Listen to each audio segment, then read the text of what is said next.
ये कहावत तो आपने बहुत बार सुनी होगी कि जो होता है अच्छे के लिए होता है। आज हम उसी से जुड़ी एक कहानी आपको सुनाने जा रहे हैं। एक गांव में औरत मर जाती है। उसकी 3 छोटी छोटी लड़कियां होती हैं। तभी भगवान यमराज को बोलते हैं, जाओ जाकर उस औरत को लेकर आओ जिसकी 3 लड़कियां हैं। यमराज उस औरत को लेने नीचे जाते हैं। जैसे ही यमराज उस औरत की झोपड़ी में घुसते हैं, वो देखते हैं कि जो औरत मरी है उसकी तीनों बच्चियां उसके पास बैठ के रो रही है। यमराज को ये सब देख के बहुत तरस आ जाता है। वो वापस भगवान के पास जाके बोलते हैं कि प्रभु, मैं उन तीनों बच्चियां का रोना नहीं देख सका, इसलिए मैं उनकी माँ को नहीं लेके आया। तभी भगवान उनको बोलते हैं कि तुमने ऐसा क्यों किया? तुमको पता है मैं जो भी करता हूँ अच्छे के लिए करता हूँ। यमराज बोलते हैं, प्रभु भला इसमें क्या अच्छा? वो तीनों बच्चियां तो बिलख बिलख के रो रही थीं। तभी भगवान उन बच्चियों के आगे का भविष्य यमराज को दिखाते हैं। भगवान बोलते हैं, देखो अगर आज इन बच्चियों की माँ मर जाती तो क्या क्या होता। एक बच्ची को उसके ही मोहल्ले की एक औरत अपने साथ ले जाती और पढ़ा लिखा कर उसको जज बनाती।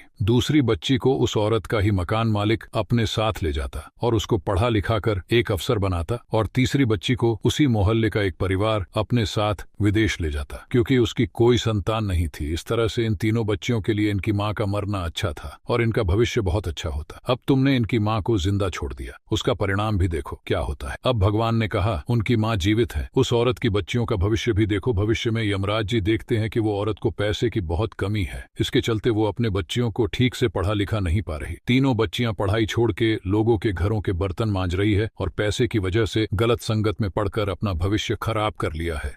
भगवान पूछते हैं, अब तुम ही बताओ कि मैं जो करता हूँ अच्छे के लिए करता हूँ या बुरे के लिए? तभी यमराज भगवान के आगे हाथ जोड़कर बोलते हैं, प्रभु आज मैंने भी मान लिया कि आप जो भी करते हो वो सभी मनुष्य के लिए अच्छे के लिए होता है।